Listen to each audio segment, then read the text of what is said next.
तर आंदोलनाबाबत सरकार सकारात्मक आहे असं शिरसाट यांनी म्हटलंय। 2 दिवसामध्ये मोठा निर्णय होण्याची शक्यता आहे। मंत्री संजय शिरसाट यांनी हे विधान केलंय।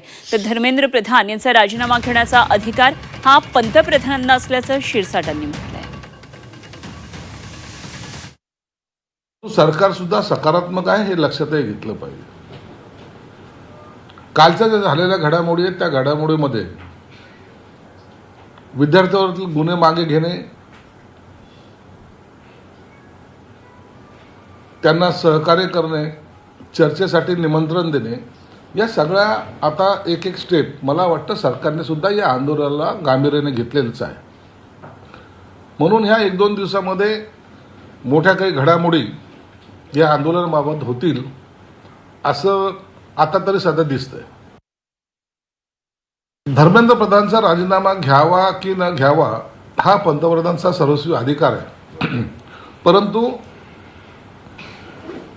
आमच्या मते त्यांनी निर्णय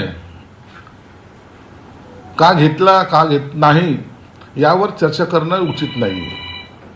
म्हणून आता या 1-2 दिवसामध्ये मला वाटतं एक मोठा निर्णय कदाचित केंद्र शासनाकडून घेतला जाईल।